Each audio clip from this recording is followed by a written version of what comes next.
Physio 13. Our first topic of discussion is congenital heart diseases. तो इसके अंदर हम काफ़ी पॉइंट्स डिस्कस करेंगे। फर्स्ट पॉइंट होगा what it is, and then what are its causes. उसके बाद हम क्लासिफिकेशन डिस्कस करेंगे। उसके बाद इसके क्लिनिकल फीचर्स क्या हैं, देन उसके बाद इसकी इन्वेस्टिगेशंस क्या है और डायग्नोसिस क्या है, देन फाइनली मैनेजमेंट एंड इसका ट्रीटमेंट क्या है। तो फर्स्ट क्या है कि कंजेंटल हार्ट डिसीज़ है क्या। कोई भी एबनॉर्मेलिटी हार्ट के अंदर जो बर्थ से प्रेजेंट हो वो है कंजेंटल हार्ट डिसीज़।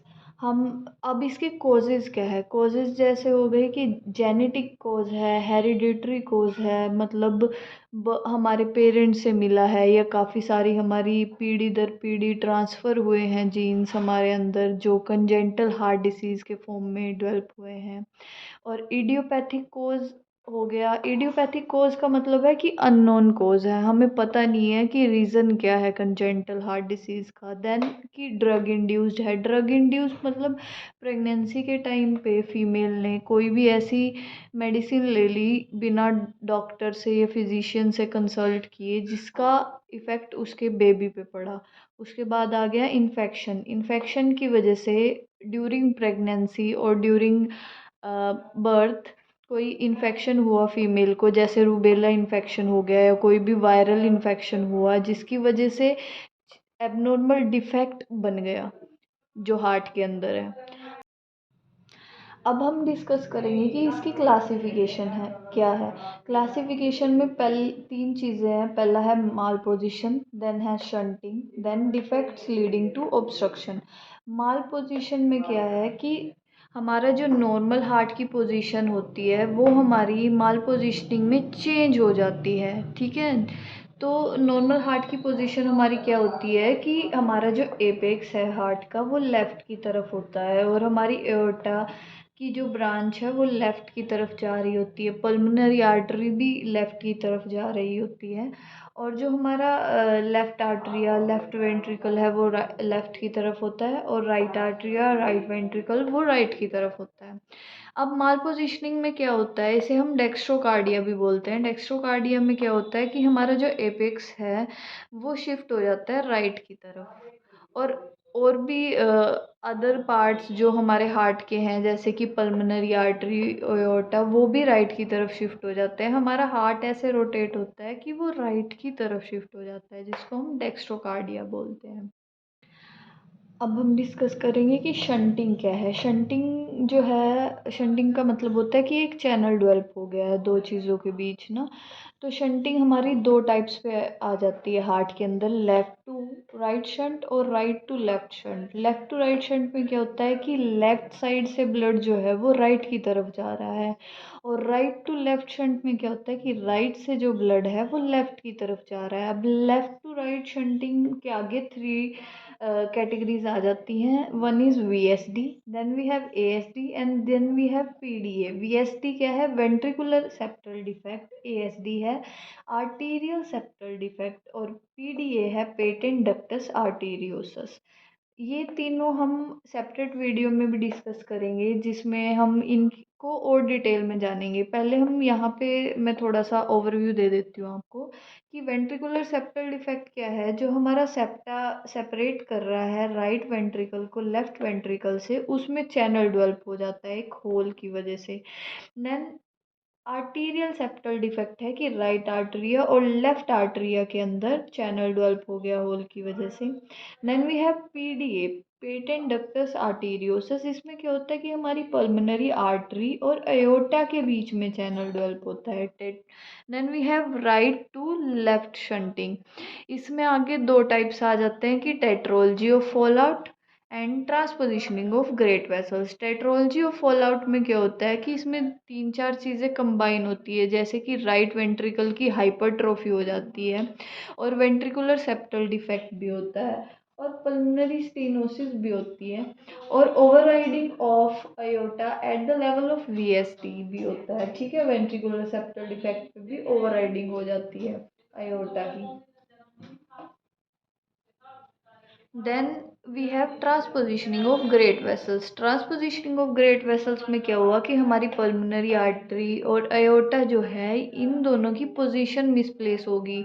ये दोनों एक दूसरे को मतलब अयोर्टा पल्मोनरी आर्टरी की जगह आ गई और पल्मोनरी आर्टरी अयोर्टा की जगह आ गई।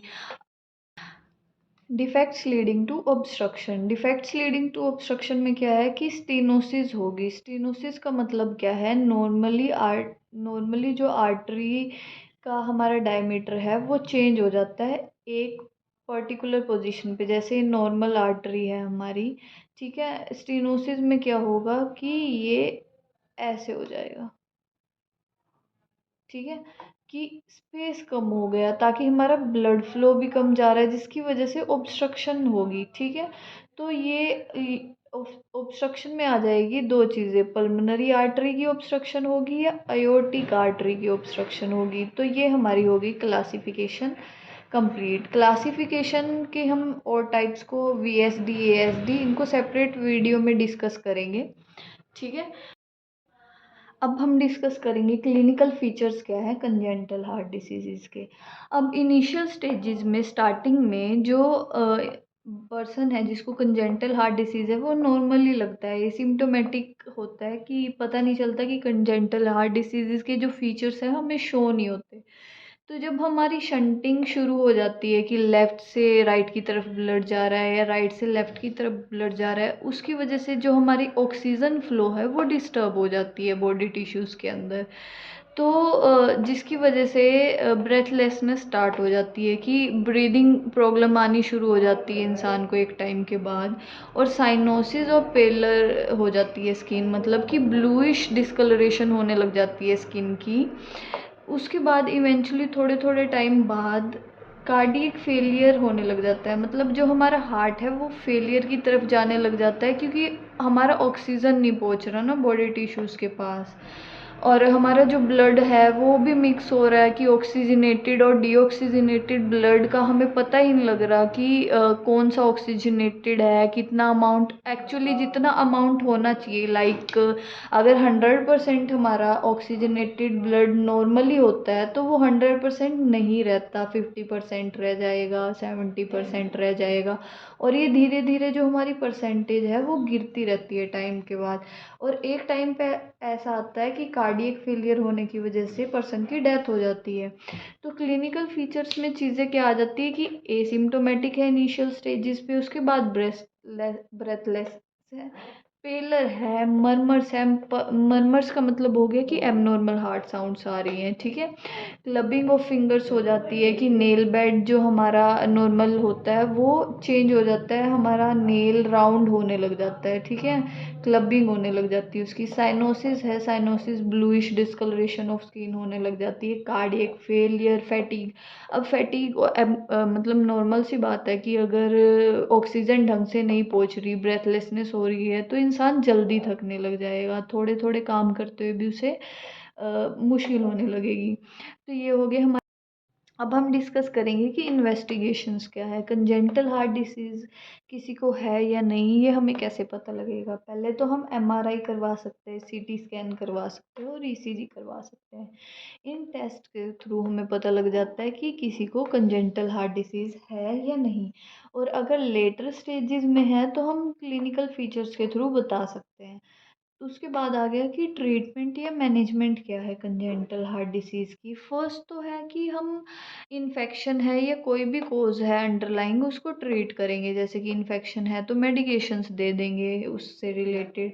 उसके बाद प्रिकॉशंस लेने चाहिए प्रेगनेंसी में वुमेन को कि वो अपना हाइजीन मेंटेन रखे और कोई भी ड्रग बिना पूछे फिजिशियन से लेना। उसके बाद आ गया सर्जिकल ट्रीटमेंट, जो इसका मेन ट्रीटमेंट है कि अगर सेप्टम डिफेक्ट है तो सेप्टम को रिपेयर कर दो, क्लोजर ऑफ शंट्स, शंट्स जो हैं तो उनको क्लोज कर दो, ऑब्स्ट्रक्शन जो बनी हुई है उसको रिमूव कर दो। या हम लेटर स्टेजेस में जब हमारे पास और कोई ऑप्शन ना हो तो हम हार्ट ट्रांसप्लांट भी करवा सकते हैं। और अगर पोजीशनिंग एबनॉर्मल पोजीशनिंग है वेसल्स की तो उनकी पोजीशनिंग को ठीक कर दो सर्जिकली। तो ये हमारा टॉपिक ख़त्म हो गया कंजेंटल हार्ट डिसीज़। होप आपको वीडियो पसंद आई हो। लाइक शेयर एंड सब्सक्राइब ज़रूर करें। Thank you.